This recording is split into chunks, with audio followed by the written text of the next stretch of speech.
to Finding Calm in the Chaos. I am Denise Sith, and this is my podcast.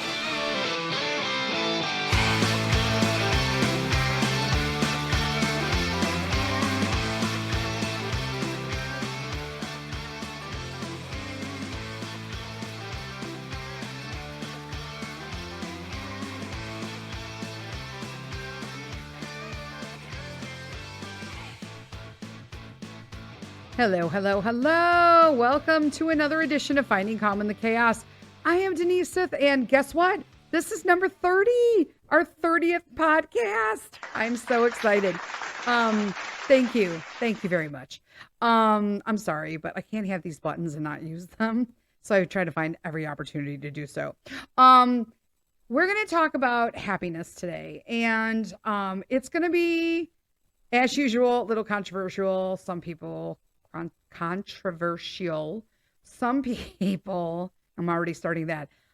Blah, blah, blah, blah, blah. Get it down. Get the lip movements for audio. There are lots of, people who have quoted. There's every podcast in the world. There's going to be, all the big gurus. There's going to be even like historical people. Abraham Lincoln even said, like, most people are as happy as they make up their minds to be. And that is true. However, depending on the situation, you can't just choose to be happy now, because there's work to be done. And we all know that in America, we like an instant fix. And so we're like, I chose to be happy and it didn't happen. And it's like, okay, that's great. Settle down. You chose to be happy, but you didn't do any work so that you could be happy.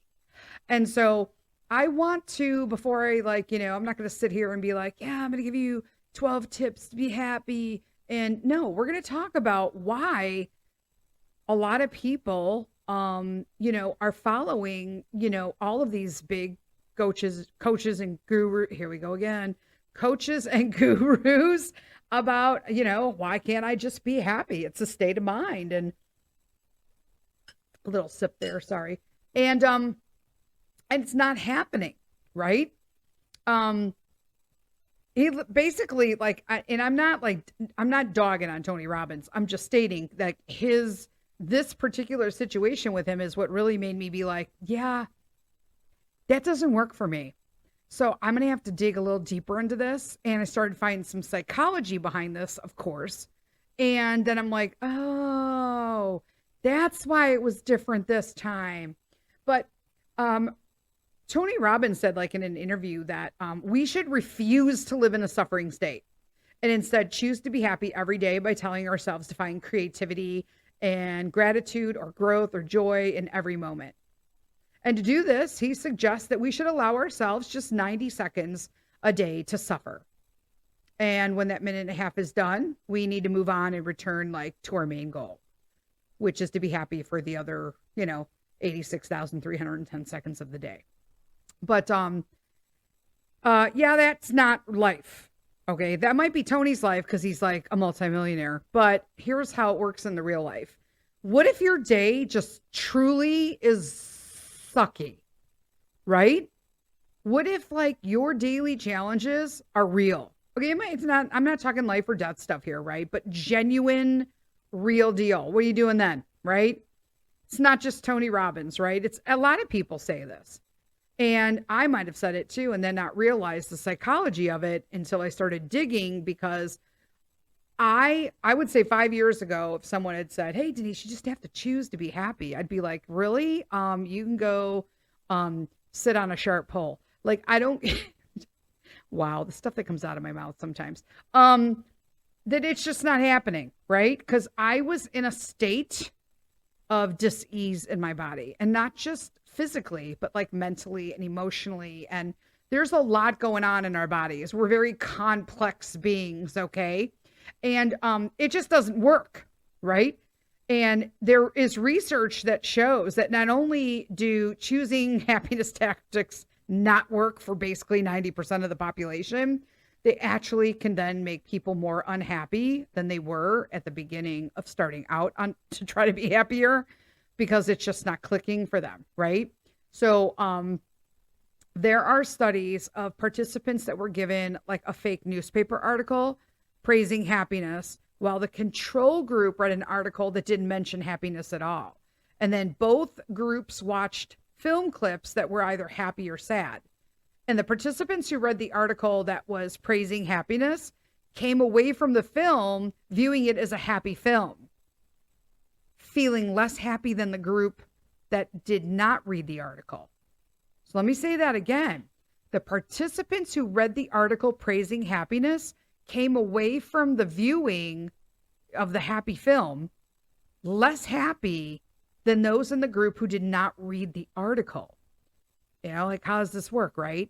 So the theory is that when we place too high a value on happiness, the expectations for how things should be become too high, and it sets us up for disappointment, right? Because we're watching Tony on his yacht and Ray in Florida, and you know, all these big guys on planes, and you know, these gals in the salon, and you know, buying all their, you know, big fancy stuff, and you know, I'm just like regular Denise from like Northwest Illinois, and you know, a suburb, and yeah, and it's like really snowing outside, and it's frigid at the current time, and yeah, I'm not feeling that. I'd like to be on a plane, but you know, I can't afford the plane you're on. Could I afford it someday if I choose to manifest? No, okay, no. Most likely, no. The reality is I'm going to sit at most business class or first. You know what I'm saying? There's too much expectation. So banning, you know, if you go by the Robbins theory, if you're like totally negating negative thinking beyond a 90-second daily allocation, yeah, it's going to backfire. Okay. It's going to backfire. So one of the things, so there's a social psychologist by the name of Daniel Wegner who led a famous study, right, in which subjects were told to avoid thinking about white bears and failed miserably. Try it. Like, even when the ban was lifted, the group thought about white bears much more than the control group. How silly is this? But like, honestly, test yourself. Every person who's ever been on a weight loss diet understands this. Just don't think about food. Yeah, it doesn't work. Because as soon as you say the word diet, which is why I always say, you are truly looking to lose weight. I never am on a diet. I haven't been on a diet since the 80s. It is a lifestyle change, because a diet is temporary and extreme and never sustains for long term. Okay. And you can't do it full term. That's why, as much as, oh my God, here's something. Now I'm going to say it again. Y'all going to get mad. That's why weight loss programs where there's meals included and you're counting calories. And why are we counting calories in 2023? Count your ingredients. That's what you need to do. This is a different world. We are served different. I'm going to go on a tangent right now. So buckle up, Buttercup. Stop counting calories and doing extreme food stuff. Okay. You cannot lose weight full time and sustain it and ever plan on eating real food again if you're eating it out of a box and counting calories. Sorry, not sorry. Count ingredients. Okay. Look at the back of your food and make sure there's less than 12 ingredients and you can say them and know them, and most importantly, pronounce them, and then they will be good for you. I bet you lose weight really quickly and get in shape when you are eating foods you can pronounce. Okay? There you go. End of rant. Moving forward. The reason why these strategies to avoid negativity fail is because the internal struggle to control our thoughts and emotions actually amplifies them. Right? And psychologists, Wegner and them, called it leakage. Makes sense. It's such a horrible word, I think, leakage. In which the banned thought surfaces repeatedly, unexpectedly, right? And that's just it. So to be clear, okay, I'm not saying there's anti-happiness movement going on. I love happy. I want joy in my life every day. Okay. And I'm not suggesting that we should also, like, take a pool and swim in our darkest thoughts. But I am saying that happiness is not something that comes about through focusing on it as a daily choice or a goal. Okay. Because apparently it's looking like study after study has shown that it is only when we stop struggling with how we think we should feel and instead actually engage, accept, and embrace our true thoughts and emotions, right? With courage, compassion, right? You're going to be forgiving of yourself, that the real joy and the growth and the creativity will then emerge, right?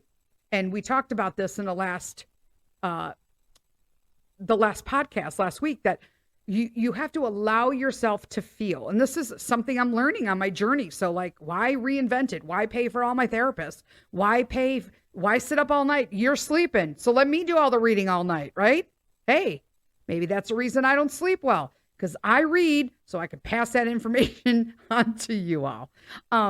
So, like, the next time you're having a bad day, a negative reaction from something, like, don't ignore your emotions and put a happy face on it, right? Instead, we're going to try to accept the way that we feel as legitimately as we can and try to identify what you're feeling and why, so that by ending the internal struggle of what you're actually going through, right? It's how you actually feel versus how you ought to feel. You can begin to walk the way you want, which means living by your own personal set of beliefs and behaviors that you hold to your heart and not those that are imposed by others, right? Because you're living your life, not somebody else's. If you are watching people online and you have people that you're looking up to, you are not them. I've been there. I understand it. I came from the MLM world. I understand that you want to be like your leader and they're saying, yeah, girl, yeah, you can, queen. Oh, yeah, just no, you are not them. You have to do your own thing. Period. It will never work as long as you try to be anybody else online. And half the time those people are online are literally, they're BSing you.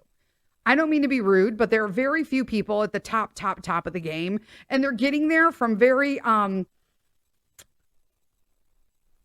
questionable practices. Let's just put it that way. And if you're not one, call me and let me know, or email me. Because I tell you right now, every leader I've ever had, with the exception of one person who's no longer in MLM either, because they got exhausted as well, all do sketchy practices. Period. You're using pictures from somebody else. Hey, speaking of pictures, I still have pictures from a company I worked at 5-6 years ago that are circulating that my before and after is their product, and I've never taken their product. And I get tagged by Facebook. I get the alert. And then the alert tells me, and then I got to go to the page and be like, I never take that product. Usually I'll message them if they don't check their messages because we're not friends. Then I got to go ahead and type on their thing, comment, I'm the person in this picture. Please check your messages. And I have to tell them to remove it. Number one, because it's, shady practices. And number two, because it has my son in it and it was from my personal page and somebody obviously got a hold of it and it just went like ape shit from there. But don't deny yourself your feeling, okay? Because once you know who you are and not other people, okay, and what you stand for, you come to life's choices with the most powerful tool of all, your full self, right? Notice I didn't say authentic because that's like overplayed as well. Your full self. This is a much better way to choose happiness for yourself. And I'm literally walking this every day. Every day. Just do not be somebody else. It doesn't matter. It doesn't work. And it's like, it's proven psychologically in studies that it doesn't work. And I know that, there are some very heartfelt, famous, and, endearing figures that are preaching this, but there has to come a reality. They've done all this work. I'm sure that what they're saying is what they truly believe. However, they did all the work. They did the inner child work. They did the I'm looking at my feelings work. They've worked out their daddy and mommy issues. They worked out their sister, grandma, brother issues. They worked out their spouse issues. They worked and did all that first to be able to get to the place that they are where they can do that now. Right? So it makes more sense then. So don't deny or don't get hard on yourself when you're trying to choose happiness, but it's just simply not working for you right now. Acknowledge the authentic feelings, the real feelings that you're having, right? Your full self. And then identify that. Start breaking into that and tearing it apart a little bit. Why do I feel this way? Why is this? And step back. And it's painful to do that work, but it's necessary to, yes, just be able to choose happiness.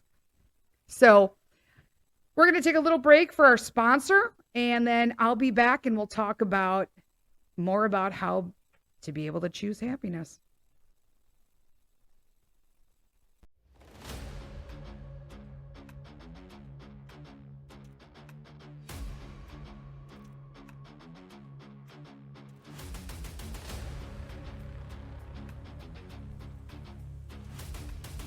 Today's episode of Finding Calm in the Chaos is sponsored by Reclaimed. Reclaimed is a one-man brand from Chicago, Illinois, specializing in handmade commercial and residential furniture and fixtures. The man behind the brand is Brian McQuaid, and the soul of his business is anchored in his handmade wood art pieces. Don't think that these pieces are just ordinary furniture and fixtures. These pieces were founded under the notion that art should be affordable to everyone. Each piece is custom designed and crafted with everything he's got, which means you're not getting a plain big box item made in mass, but a personalized, meaningful work of art that will bring compliments from whoever sees your reclaimed piece and joy with you seeing and using your piece daily. Not a single person, I will tell you, walks into my office without asking me about my reclaimed desk and end table. And they can't hang their coats without asking me where I got the cool railroad spike wall coat rack either. Brian's talents go far beyond desk tables and coat racks. Personalized hearts, jewelry boxes, flags, special occasions. It's art, folks, so the possibilities are pretty much endless. You don't have to take my word for it. You can check out the beautiful art of Reclaimed at www.reclaimedchicago.etsy.com. Again, that's www.reclaimedchicago.etsy.com. Or check out and follow them on Instagram at Reclaimed, BRECLAIMED.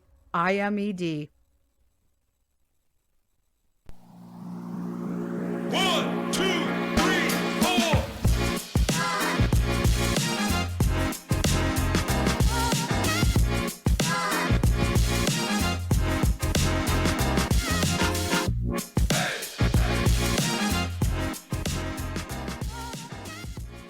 Hello, hello, hello. Welcome back. Thank you for taking the time to listen to my sponsor break. I will tell you, I love my Reclaim stuff.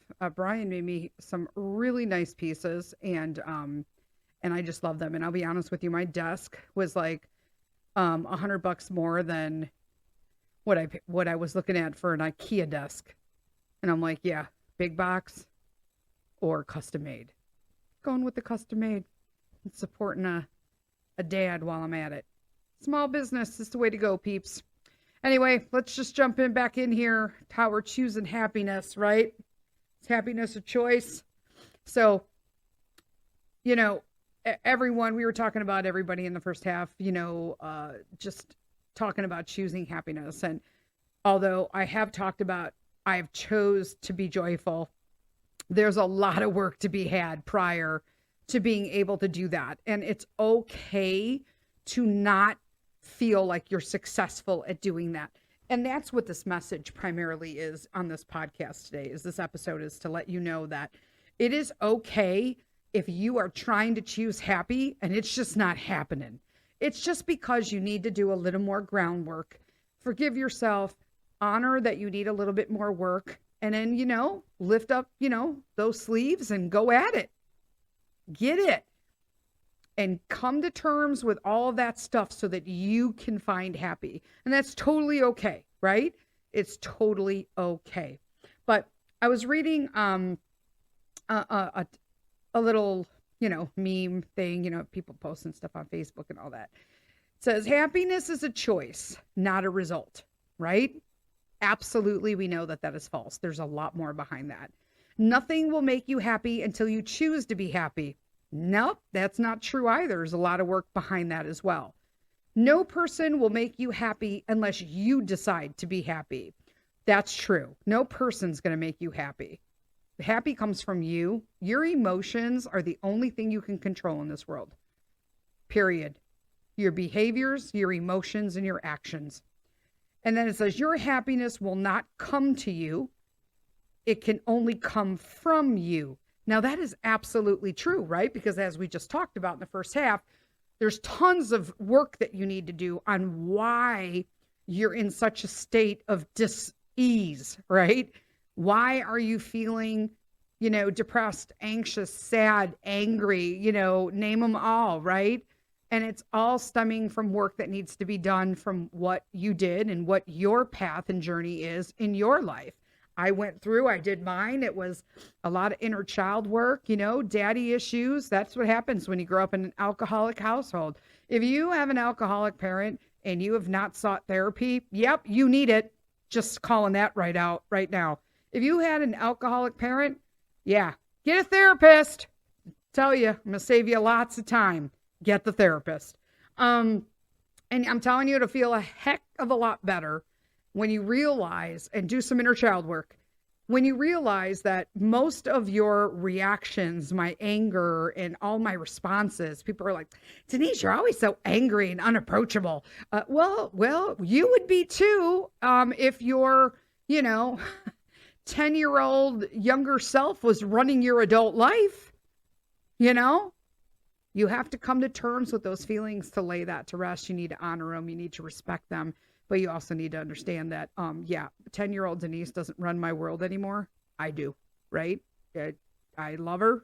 She got me through some shit. That's about it. Sorry, I swear. Here we go. So how do you be happy? You did all the work, right? Yeah, I already did all that, Denise. Why aren't I happy? Okay. Is happiness a choice? Again, it is if you do the work. And no, 90 seconds or 60 seconds of being pissed off is not going to help you in your day. And that's science. It's science. Everybody talks about science nowadays. Well, there's science. There you go. How do you choose happiness in your everyday? Well, I will tell you that you have to count your blessings. And this actually will become more. I used to sit there and think, 6-7 years ago, I was like, count my blessings. I'd flip out on some peeps. What blessings? I was just such in a state of low, like lowdom. I was low. I was in the low downs.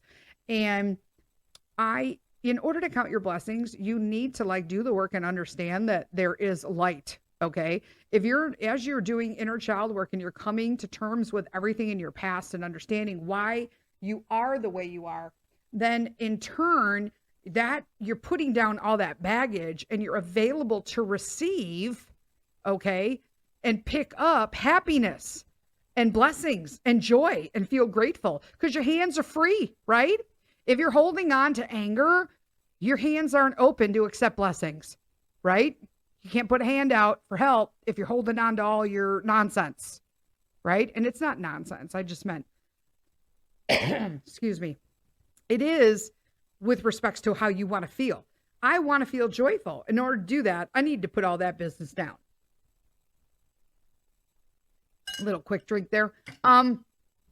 So you have to be grateful and understand it. Express it whenever you can. Morning gratefulness, so you understand what is going on and that you appreciate the things that you have that you couldn't appreciate before. And let me tell you, it becomes more abundant when you start seeing the little things. It's super exciting. And you keep stepping in, little step at a time, little step at a time. My motto is lead with kindness. Okay, what happens when you do a kind act or somebody does a kind act to you, right? Somebody opens the door for you and they're smiling, and then you look at them and you suddenly start smiling. And you're like, thank you. And they're like, you're welcome. It's contagious. Carry a smile. because an emotion-filled face carries influence over feelings.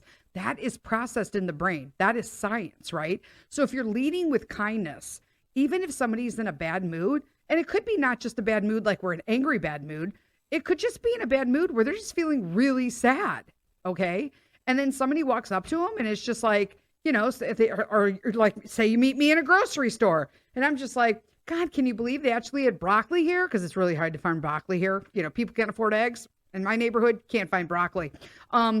That's actually good. So I'm like, okay, and then laugh like, wow, you scored broccoli, and just a smile. Or, I went up to some lady the other day and I was just like, I really love your like scarf is beautiful. It was this beautiful like crocheted, because I crochet.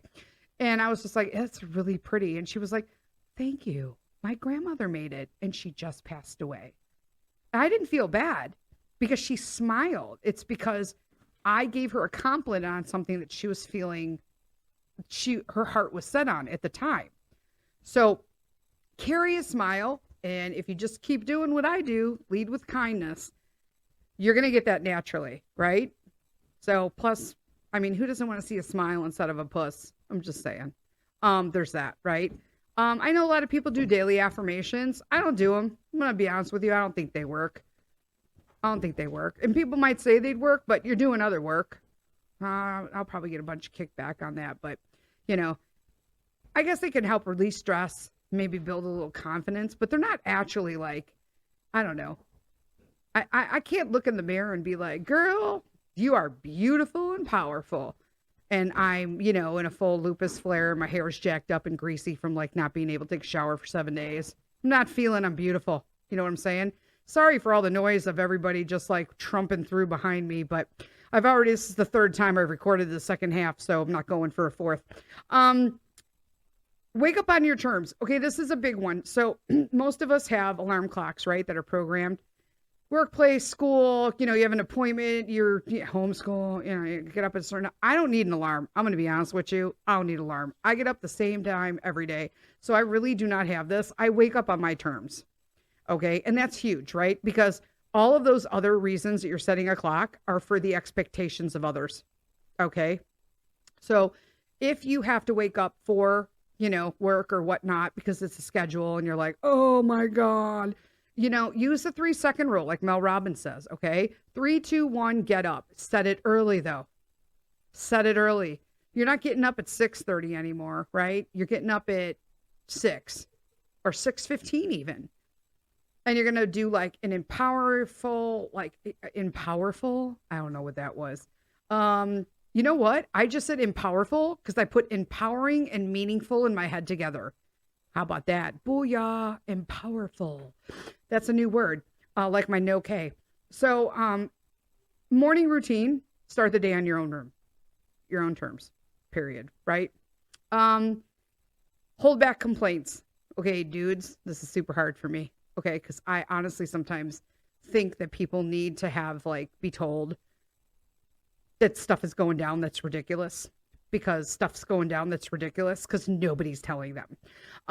There are situations, but if you actually want to lash out in a verbal compliment or complaint, I should say, right? You're going to lash out, right? Just try not to and try to keep it to yourself. Now, I tried to do this in my house with Mr. Sith, and then I realized that you need to only do this in public because if not, you're going to really hold up some nasty things if you do this. So go ahead and discuss it with your family. But if you're outside and, the grocery guy just threw your sack of potatoes on top of your bread, hold back a little and just be like, hey, don't flip. Just be like, can you pull me out another bread? Yeah. Don't make a big scene out of it. Smile. Lead with kindness. And then you get a new bread that's not smashed. And the bag boy will know not to put potatoes on top of bread. Win-win. Practice a life-improving discipline. So there's happiness and fulfillment to be found in personal growth. We all know that, right? And to know that you've intentionally devoted time and energy to your personal improvement is one of the most satisfying feelings you'll ever experience, right? Embrace and practice at least one act of self-discipline each day. It could be exercise, if you're a rat, gym rat, budgeting, learning, e-reading, writing stuff down, journaling. Find it, practice it, celebrate it, do it, right? Just do it. That'll make you happy. That'll lead you on the path to being happy. Use your strengths, because all of us have natural talents, right? We all have abilities naturally. And if you use them effectively, you're going to feel alive. That's why they say, if it doesn't feel like work, right? When you're doing your dream, you always know you're doing your passion when it doesn't feel like work when you're there. If you go to work, you're getting headaches. I mean, I remember being sick going to work because I could not stay. It physically made me ill. And then quite honestly, my first job gave me cancer. I'm just going to put that out there. Yeah, I had lymphomas, a rare combination of Hodgkin and non-Hodgkin lymphomas, and they are traditionally known as the stress cancer. High-end jobs get them all the time. So I'm pretty sure, like my first job, I was so miserable. It paid well, but what good is being paid well if you are miserable, right? And then you get cancer. It's not good at all, is it? Right? So if you use your talents and your strengths and your abilities and you use them effectively and you find a way to make a living doing that on top of that, you're going to find some joy in your being and some happiness in your design. Ain't that right? So embrace them. Embrace your strengths. Choose to operate within your giftedness each day. And each one of you have a gift. Don't be telling me like you don't have a gift. My gift is for gab. I do some other stuff. I like to draw. I come up with stuff. I cook. Hey, and I have decided that this is what I'm going to do for a living. Okay? You just need to decide and then start implementing a plan to do that. It is really just truly as simple as that, because it's fear that is causing you not. Fear and insecurity. You don't want to leave your job because you got a 401k that's probably crap and you've lost half of it in the last 3 years. And, and your insurance, and it's comfort and security that has us stay in 9 to 5 in corporate jobs, period. It is what it is. Accomplish at least one important task. Make goals for yourself. Okay? Because happy people choose happiness, they say. They take control over their lives. Now, that's the key. Most people would emphasize on happy people choose happiness and then skip over they take control over their lives. Because the key is really happy people choose happiness because they take control over their lives. They don't make decisions based on, a need to pursue joy, right? Because they're already joyful because they did the work, right? Everybody keeps leaving out this major, missing component, in that you can't just choose happiness if you're freaking miserable. You need to find out why you're miserable, anxious, sad, depressed, angry, whatever it is. And then when all of that darkness is moved and your eyes are seeing light again, then you could start choosing to be a little happier. Know what I'm saying? Right? I'm telling you, if you just choose one important task that you want to accomplish each day, even if it's you want to write in a diary, or, you want to do this or you want to do that. You want to make sure that you're reading out of your Bible, or you want to do a little book. You want to work out for 15 minutes, whatever it is. Choose one and stick to it every day. Okay? This is going to be a hard one. You ready, guys? Buckle up, buttercups.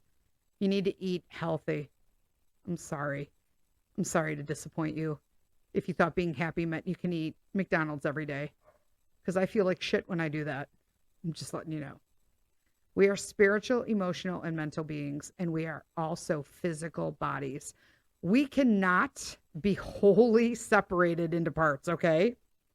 One aspect influences the others. If you are eating crap, you feel like crap, okay? Our physical bodies will always have impact over our spiritual and emotional well-being, right? So if you're caring for your physical well-being, you can have a significant benefit in your emotional standing. I'm telling you, this is true. Don't tell me that you have autoimmune. I get that. Shut up. I get it. I have more autoimmune than I need. I'm well aware of that. But even if you have autoimmune, I ate a cinnamon roll today. I'm not even supposed to have gluten. But if you've seen these babies, now you know what I feel like? Crap. I feel like crap. I don't mean to be rude, TMI. So if you don't want TMI, now it's time to like go to the bathroom. I pretty much had the runs all morning after eating it. I feel like my teeth are rotting out, even though I brushed my teeth twice. They were freaking amazing. Here's the sad part. Mind over matter. I want another one. Right? Because I'm triggering emotional eating. But I've been eating good. And then I'm like, damn it. It just takes one, like, So I'm making a nice dinner. So there's that. We didn't even eat lunch. That's how disgusting I felt after eating it. I was like, it was freaking good. Don't get me wrong. But my body was like, nope, I don't like this. Treat others well. The golden rules of power for standard, right? Everyone wants to be treated kindly. But more than that, like deep down, we also want to treat others with the same respect that we'd like to be given, right? It's the golden rule. Treat everyone you meet with kindness, patience, and grace. Like I said, lead with kindness. It benefits the receiver, but it also brings a growing satisfaction in yourself as you seek, you're seeking to treat other people like you would like to be treated. Okay. And, again, and I can't stress this enough. This is the last one. I'm running a little late today, but search for the benefit in your pain. Okay. Remember, life is difficult. Nobody escapes without pain. Okay. Pain, whether that be grief, anger, anxiety, depression, physical, emotional, spiritual. At some point, in some way, we all are going to encounter this. And when you do, you need to remind yourself that the trials may be difficult, but that they pass. And if it's old pain, right, then you're on the wrong pursuit, because you need to put all of that pain down and come to terms and honor and respect and lay it to the side first before you can then pursue happiness, right? You can only deal with ongoing pain if it's new, not old stuff. Two different things. I want to make that clear, right? And, if you search deep to find meaning in current pain, like new pain, right? Choose to look for the benefits that can be found in the trial that you're going through. At the very least, perseverance is being built, right? As an adult, a new person, right? And most likely an ability to comfort others is in their pain is also being developed, right? So that's how you can be happy. You're not just going to, flip a switch and you're just happy. Some days you'll be happy. Some days you're not. Don't beat yourself over it.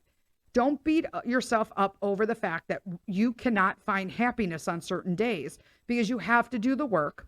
And it's just not as easy as everybody's telling you, because they're leaving out all the mountain. They're at the top and they're like, I climbed the mountain of happiness, and you just need to choose to do it too. First off, I can't even find shoes to fit me to climb the mountain of happiness, peeps. So how am I supposed to get up there? So now I'm already agitated because I can't even get shoes to climb the mountain. This is a true story. I will talk on that on Coffee Talk. So don't follow in someone else's footprints. Just make your own and do those things that we talked about in the first half, where you can just try to sort through your old emotions and pain in order to be able to drop it all to start picking up the new stuff that you want. That's all I got today. And again, make sure you're heading over to YouTube, subscribe, hit the like button. Make sure you're subscribing to the podcast, like and share with whoever you want. I appreciate each and every one of you. And until Coffee Talk, lead with kindness.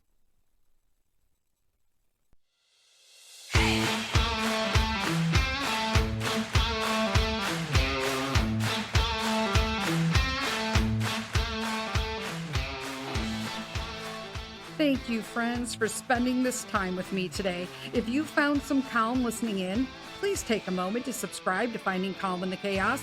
And just so you don't miss out on future episodes, make sure you're receiving notifications. Thanks again. Until next time, lead with kindness.